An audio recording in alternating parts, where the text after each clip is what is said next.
22 to 20. For lahat po tayo ay tumayo. As we honor the way of God.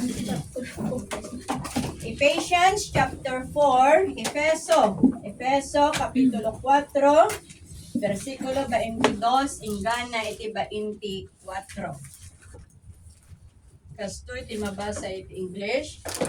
Your truth with regard to your former way of life, to put off your old self which is being corrupted by its deceitful desires, to be made new in the attitude of your mind, and to put on the new self, created to be like God in true righteousness and holiness. Madaydayaw ka, O Diyos, madaydayaw ka, Apo, madaydayaw ka, Apo, iti oras tiyal daw, Lord, sikati maitanok, sikati maidayaw, iti amin, Apo, ang espiritu biyagmi, manipod iti kaunggan, iti puso mi, Apo, Diyos, itag ayda ka, o ama na santuan, nagyaman kami, Apo, Diyos, iti presensya, itong galmay, sa iti dahi tingal daw, kit Apo, dawating na sikati agtuloy, ngagtrabaho, kinagtiti nga ang galmay, sa kadakang iyo, Diyos, at patuloy ka, O Diyos, na kumilos, patuloy ka na manguna, patuloy ka na mangusap sa bawat puso ng bawat isa na nasa sa bahay mo sa araw na ito, Panginoon. Lord, maraming salamat to your presence, and Lord, I ask you, Holy Spirit of God, na ikaw ang laging manguna, O Diyos, sa salita mo na aking ibabahagi sa araw na ito. And I come humbly before your throne, O Father God, to share your words, O Father God, at hindi ang nais ko ang mangyari sa araw na ito, kundi ang nais mo, Panginoon. Lord, maraming salamat sa buhay ng bawat isa na narito ngayon. We give you all the praises, glory, and honor, and adoration. In Jesus' name, amen. Amen. Pwede na po tayong maupo. Sinong may listaan ng New Year's resolution na niya sa inyo? Itong mensahe po natin ay karugtong ng mensahe nung last Sunday. It's about New Year's resolution. So the title of our message for today is A New Year, A New Creation. A New Year, A New Creation. Alam po natin na nung nasa elementary tayo, idada tayo iti elementary kin high school. Diba tunggal barungat tawen, kat para lidon da tayo dagiti teachers tayo iti My New Year's Resolution, diba? Sinong nakagawa ng My New Year's Resolution noon? Amen. Amen. My New Year's Resolution. 300 words. Yung mga New Year's resolution na gagawin po natin, isulat pa natin doon sa formal team. Sinong nakaranas ng may formal team? Isulat pa natin doon sa formal team. At doon mapuno yung isang page ng mga New Year's resolutions po natin. Sa dami ng mga New Year's resolutions po natin. Kung ganun pa man, sa lahat ng New Year's resolution, hindi ko alam kung lahat ay natupad o nagawa po natin. Diba? Awan. So, sa New Year's resolution na isusulat po natin, isulat natin doon kung dati tayo ay pasaway, isulat natin doon, sa taong ito, gusto ko nang maging mabait. Hindi na lang mabait kapag tulog, di ba? Isulat natin doon at na pwede na maging mabait na tayo that year. Pero hindi natin alam kung magawa po natin na maging mabait o patuloy pa rin mabait lang kapag tulog. Okay? Ganun pa man, sabi ko nga, sa lahat ng resolutions natin sa bawat taon, maaaring yung iba nangyari o natupad natin, nagawa natin, at yung iba ay hindi. Bakit? Dahil ang pagbabago, mga kapatid, ay hindi nakadepende sa bagong taon. Ang pagbabago, ang New Year's resolution ay hindi nakadepende sa ang pagbabago ay hindi nakadepende sa bagong taon o sa kalendaryo. Pero ang pagbabago, it depends on the transformative power of Jesus Christ. Amen. So manipod iti passage nga binasa tayo kakabsat, makita po natin dito na inuutusan ni Apostle Paul ang iglesia ng Efeso. Inuutusan niya yung iglesia ng Efeso na huwag na silang mamuhay ng buhay na tulad ng mga hindi nananampalataya. Ibig sabihin, huwag na nilang gayahin yung mga gawain ng mga tao na hindi pa nananampalataya. Katulad ng mga hintel. Ang mga hintel, napakatigas ng ulo nila at gustong-gusto nilang gawin yung nais nilang pagnanasa at yung kanilang kalooban lamang. Kaya pinapaalalahanan, inuutusan ni Apostol Pablo ang iglesia ng Efeso na huwag nilang gayahin ang klase ng buhay o yung mga gawain ng mga hindi mananampalataya. Kundi dapat nilang ipamuhay ang aral ng katotohanan tungkol kay Hesus Kristo. So this verse also teaches us that true transformation is more than a New Year's resolution, but it is a daily surrender to God, allowing the Holy Spirit to move in our lives. Napalubusan tayo nga ni Apo, ti Espiritu Santo, kat isu ti kan kanayon, ngagtrabaho iti biyag, ti tunggal, may sa madadayaw ti Apo. At manipod mo't lang iti dahito nga passage kakabsat, sinaggaysa ni Apostol Pablo na nga dinakamat da jay proseso nga aramiden tayo tapnon iti kasta ket agbalin tayo nga ebidensya iti maysa nga tao nga napabaro iti biyag na. Amen? So manipod iti dahito nga bersikulo, makita tayo dagiti dagiti proseso nga dapat nga aramiden tayo tapnon tunggal maysa kada tayo kakabsat ket agbalin tayo kung mga ehemplo agbiag tayo nga kas maysa nga ebidensya iti maysa nga tao nga pudpudno nga napabaro iti biyag na. So manipod dito'y kakabsat, anyan tayo muna nga proseso. The first process is put off the old self. Put off the old self. Hubarin ang dating pagkatao. Amen? Sa verse 22 na binasa natin, basahin ko sa Tagalog, iwan na ninyo ang dating pamumuhay, hubarin na ninyo ang dating pagkatao na nasisira dahil sa masasamang pagnanasa. So, ang old self or old nature na sinasabi dito mga kapatid is ito yung minana natin kay Adan. Ito yung minana natin kay Adan. Sinong nakakaalam na mayroon nga dati tawid tayo nga basol? Amen. At dati tawid tayo nga basol, baka dagiti dat dumakit handa nga amo nga datawid na nga basol. Ngam amin nga tao kakabsat, amin tayo ket adda iti tawid tayo nga basol. Isu nga daytoy daan nga kinatao tayo kakabsat, ket isu daytoy ti minana tayo, tinawid tayo kini Adan. Yung pagiging makasalanan, pagiging makasarili, mapagmataas, puot, at paggawa ng mga bagay na hindi kalugod-lugod sa mata ng Panginoon. Na kahit tayo'y ligtas na mga kapatid, pero andun pa rin, nakakagawa pa rin tayo ng mga kasalanan, nakakagawa pa rin tayo ng hindi nagbibigay kasiyahan o kagalakan sa ating Panginoong Diyos. Kung kaya, hinihikayat tayo ni Apostol Pablo na talikuran na po natin ang dati nating pagkatao. Amen? Talikuran na po natin ang dati nating pagkatao. So kung ang pagkatao natin noon ay super tigas ang ulo natin, dapat ngayon, malamay. Dapat ngayon, hindi na mas matigas. Dapat ngayon, kung matigas ang ulo natin noon, dapat ngayon, malambot na.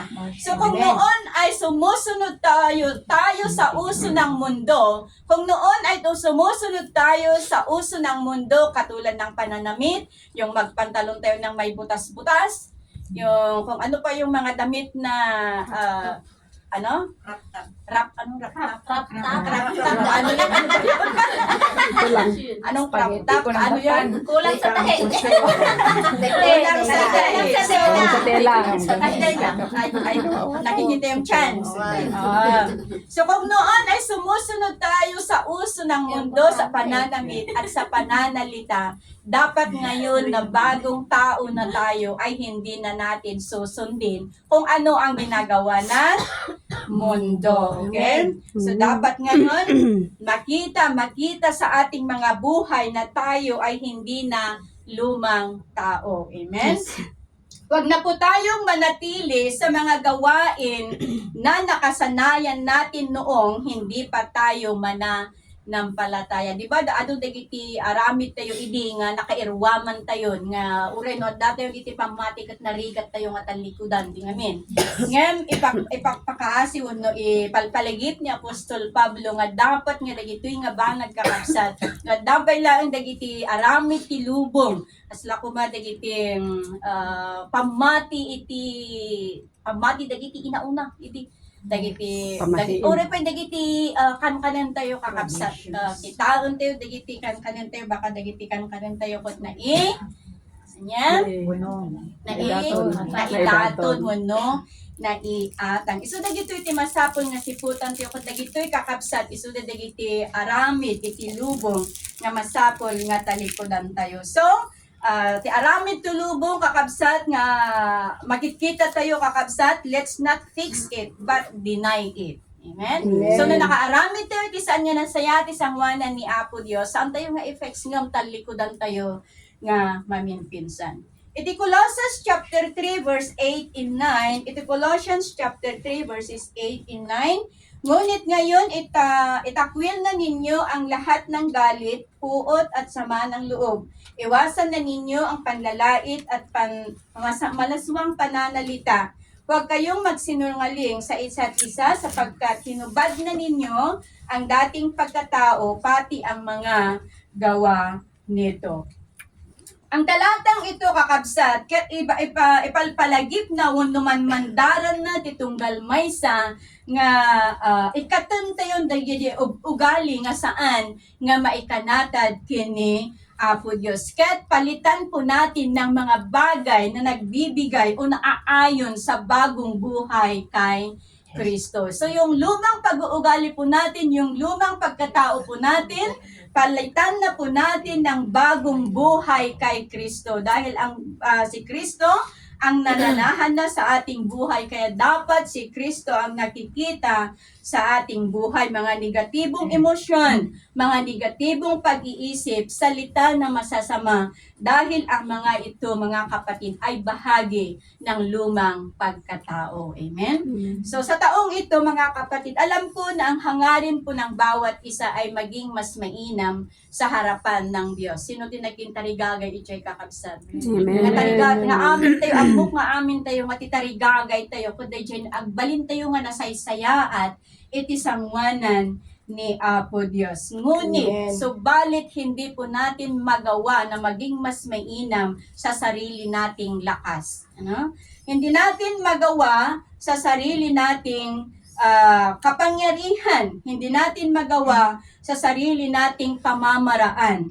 Only by God's grace and the power of the Holy Spirit ang makakagawa na tayo ay totoong baguhin niya. Amen? Amen. Kaya lagi po nating hingin sa Panginoon ang kanyang tulong, gabay at pangunguna upang ang ating pakikipaglakad sa ating Panginoong Diyos ay maging kaaya-aya at magbigay kapurihan at kalwalhatian sa Kanya. So for us to overcome our old self, let's walk in the Holy Spirit. Let's walk in the Spirit. Galatians chapter 5 verse 16. I say then, walk in the Spirit, and ye shall not fulfill the lust of the flesh. So, ibig sabihin, let's depend on God daily, submitting our will, let the Holy Spirit lead, control and empower us, and allowing His Word to govern our choices. Na siya ang magtagumpay sa mga choices po natin. So again, as we put off the old self, let's decisively reject the old sinful habits and identity. Amen?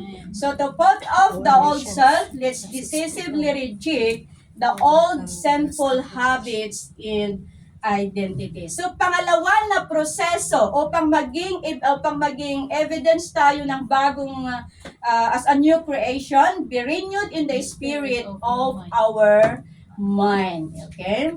And verse 23, baguhin na ninyo ang inyong pag-iisip at pag-uugali. So renewal happens when our minds are transformed by God's truth. Amen? Renewal happens when our minds are transformed by God's truth. At sabi nga nung mensahe nung last Sunday, na ang pagbabago ay hindi lang isang beses, hindi one event lang. So, iti pa nagbalbaliw kakabsat, ket saan laeng nga naaramid idi inawat tayo ni Apo Jesus, nga kas manubot, ken mangisalakan tayo. Ngem ti pa nagbalbaliw no ti pa nakapabaro, ket masapol nga dawaton tayo kini Apo Dios tapnon iti kasta iti kanayon pabaruwen na dagiti panpanunot tayo. Amen? Nga inaldaw-aldaw pabaruwen na dagiti panpanunod tayo. So upang maranasan po natin ang tuloy-tuloy na pagbabago, ano ang dapat nating gawin? Una, let's meditate and read on God's Word. Lagi po nating napapakinggan, na lagi po nating basahin, lagi po nating pagbulay-bulayan ang salita ng Panginoon. Because renewal requires immersing ourselves in God's Word. Yung lagi tayong babad sa salita ng Panginoon. Yung lagi tayong babad sa banal na Espiritu. Alam nyo yung puting damit? Di ba yung puting damit kung napapansin ninyo, kapag lagi siyang napapawisan, di ba nag-yellow? Nag-yellow yung damit na puti. Pero kung lagi nating ibinababad naman sa sabon, at saka ilagay po natin sa may arawan o doon sa may ulanan, pumuputi yung damit. Alam nyo yung nung damit na puti na nag-yellow, kapag lagyan mo ng sabon tapos ilagay mo doon sa may ulanan, ang ganda ang pagkapaputi. Magandang pagkaputi. Hindi ko alam kung naranasan na ninyo yon. Pero napintas, iya pa nagtapuraw nakakabsat. Napadasak ta, iti pa nagtagtagibig kat karamihan kat July, panagtutudo. Panagtutudo, di ba? Tilampin nga usar tayo kat numatakyang kat yelo. Kat narigat nga maikat, di ba? So, tiyar aramidag sa bunat dagay, tapos ipan po ije matudtuduan, kat nalaka nga maikat. Iso nga, todo kakabsat, mabalin nga pang papuraw, iti puraw. Tapnon at dapay nga pumuraw. So, ganun din iti biyag tayo nga na espirituan kakabsat. No kanayon tayo, if no kanayon tayo nga nakababad iti saon ni Apo Dios, no kanayon tayo nga nakababad iti presensya ni Apo Dios, mapasaya at tajay kasasaad tayo iti sangwanan ti Apo. Amen?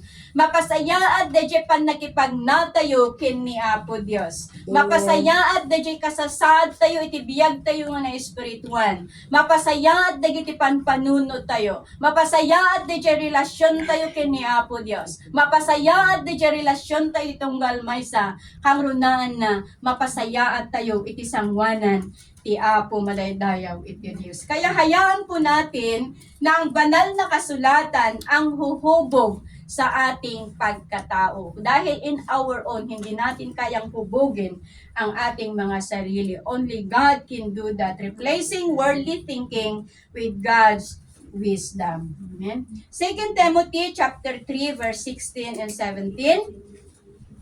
2 Timothy chapter 3 verse 16 and 17, sabi dito, all scripture is God-breathed and is useful for teaching, rebuking, correcting, and training and righteousness, so that the man of God may be thoroughly equipped for every good work. So alam po natin na ang Biblia ay siyang mensahe ng Diyos sa buhay ng bawat isa. Amen? And every word in the Bible is without error. Lahat ng salita na matagpuan po natin sa Biblia ay walang mali, kundi ganap na totoo, mapagkakatiwalaan at tiyak na sigurado. Amen? Hindi tulad sa ibang libro, yung mga pocketbook, magandang basahin. Pero ang nababasa natin doon sa pocketbook, hindi yan totoo, kundi kathang isip lamang ng tao. Ngunit ang Biblia ay totoo at sa pamamagitan ng pagbabasa natin ng salita ng Panginoon, lagi tayong nakakapulot ng aral, laging nababago ang ating pananaw sa buhay. Ito rin lang ang libro na Bible ang may divine authority. Ito lang ang may divine authority kasi nga hindi lang ito gawa-gawa ng basta tao. Kundi dagiti writer daytoy nga libro kakabsat ket pinulutan ni Apo Dios iti espiritu ti bilog ti espiritu isu nga naisurat da dagiti so amin nga da iti uneg iti Biblia. So the main author of the Bible is Holy Spirit, na siyang nag-lead sa mga tao, sa mga authors na isinulat nila ang mga words na nandito sa Biblia. So kung ito isang sabi natin kanina nga daytoy nga Biblia ket isula ang itiadaan itinadyusan nga awtoridad agsipud saan nga inaramid iti gagangay nga tao ngem daytoy nga libro ket isu ti biyag nga saon ni Apo Dios na ginagamit niya upang tayo'y hubugin, upang turuan niya tayo sa katotohanan, upang itama tayo sa maling katuruan at ituwid ang ating pamumuhay. Kaya mga kapatid, let's immerse ourselves in God's Word and accept it and embrace it. Amen? Pangalawa na gawin po natin upang patuloy na maranasan po natin ang pagbabago is let's pray for transformation. Bakit kailangan nating ipanalangin ang pagbabago? Dahil, sabi ko nga ulitin ko ulit, dahil sa ating sarili, hindi natin kayang baguhin ang ating buhay. Ano? Kaya kailangan natin ang Panginoon to change us and ask the Holy Spirit to renew our mind daily, helping us to think and act in the ways that honors God. Na lahat po ng ginagawa po natin ay nagbigay karangalan, nagbigay kapurihan at kalwalhatian sa Panginoon Diyos sa pamamagitan ng pangunguna ng banal na Espiritu. In Romans chapter 12 verse 2, and do not conform on this world, but be transformed by the renewing of your mind, that you may prove what is that good and acceptable and perfect will of God. Ito rin ay nagre-remind din sa atin ng kahalagahan na tayo ay dapat patuloy na mamuhay sa katuwiran ng Diyos at malaya sa kasalanan. Amen?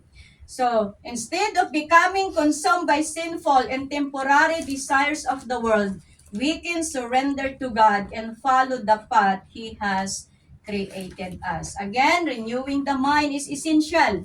Mahalaga ang pagbabago ng ating isipan, na ang totoong pagbabago ay mangyari lamang kapag naka-align ang ating kagustuhan, ang ating isipan sa katotohanan ng Diyos. Kaya mga kapatid, let's allow the Holy Spirit to continuously change our mindset and internal attitude. Amen? Let's ask the Holy Spirit to continuously change our mindset and internal attitude. Ang pinakahuli, put on the new self.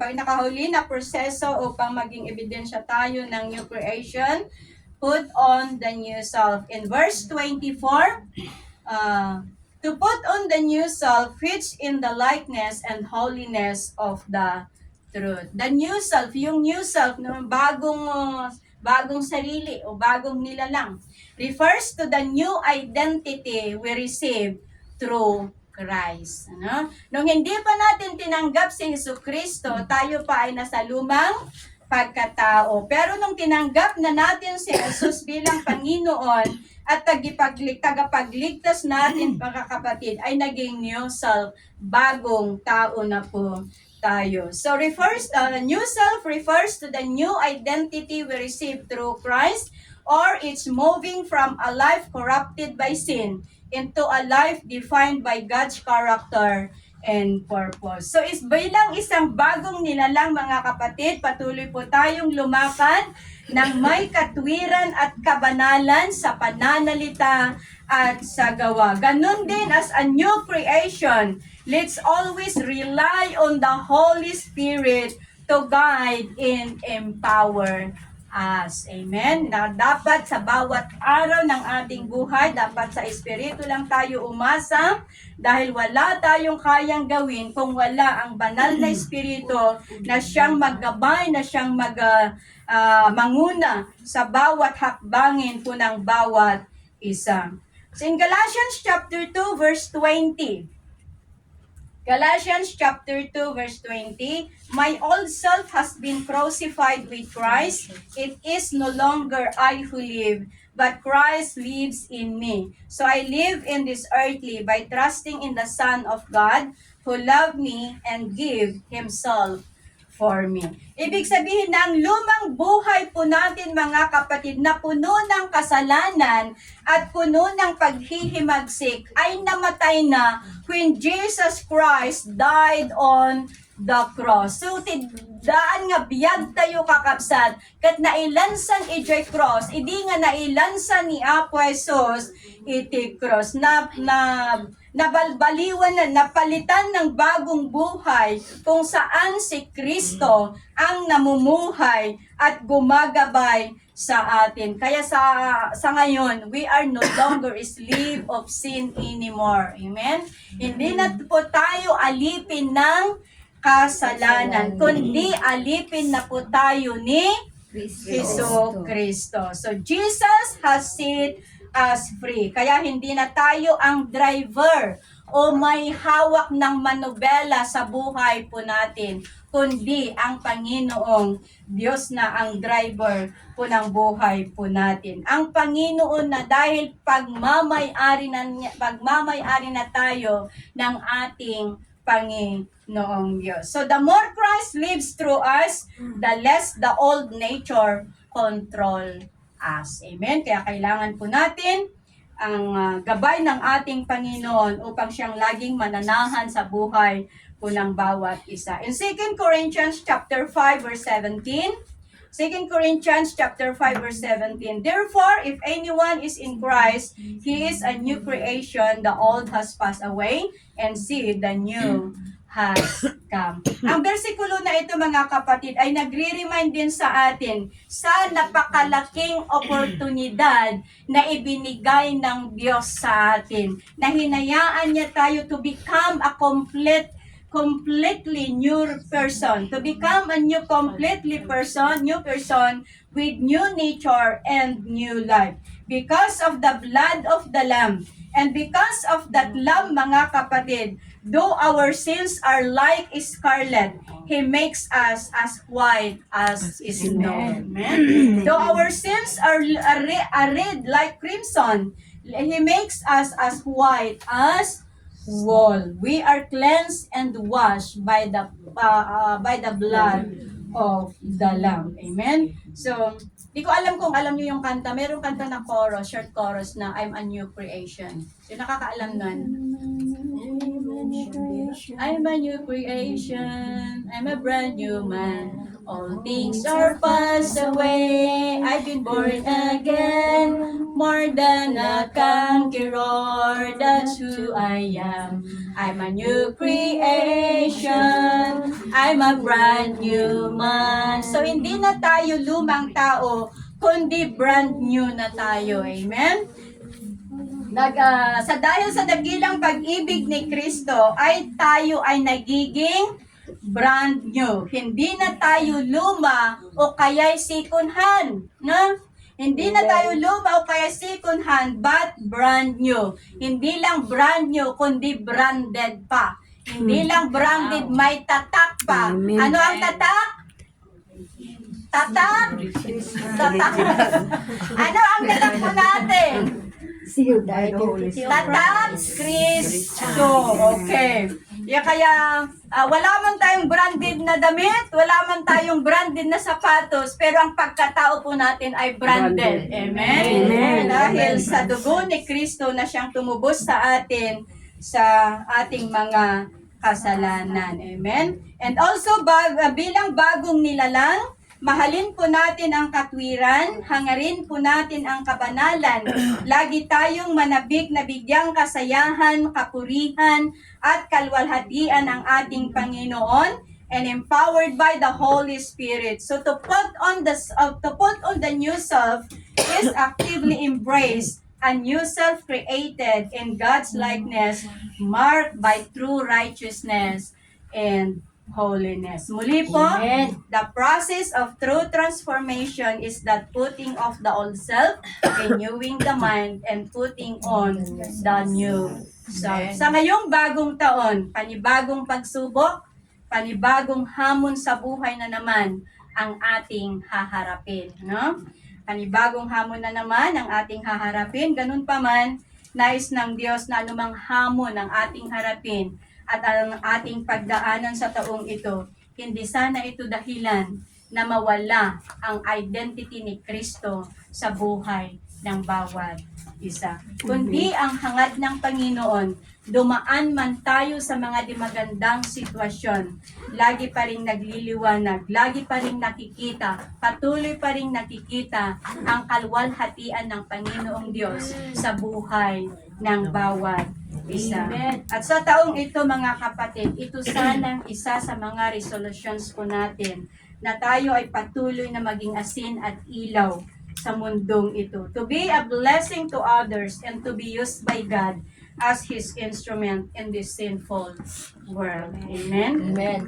Na maabot po natin ang mga taong hindi pa nakakikilala kay Hesus Kristo. Hindi lang sa mga pastors, hindi lang mga Christian leaders ang gagawa sa mga bagay na ito, kundi lahat po tayo ay gamitin ng Panginoon para sa kanyang kapurihan at kagalakan. Mga kapatid, nagbabago man ang taon, nagbabago man ang buwan, nagbabago man ang araw, nagbabago man ang ating mga mukha, nagbabago man ang ating kapaligiran, nagbabago man ang ating pag-uugali, ngunit ang sigurado, ang buhay nating Diyos ay hindi kailanman magbabago. Amen. He is always our unchangeable God, immovable God, incomparable God, unshakable God, unstoppable God, unsearchable God, and unbreakable God. He is always lead and guide us. He is always our anchor and compass sa gitna ng walang katiyakan at sa gitna ng hamon sa buhay ng bawat isa. Amen? So, that's the word of God for today. Alam ko na meron po tayong naintindihan, meron po tayong naunawahan. Kaya dumako na po tayo sa susunod is our Holy Communion.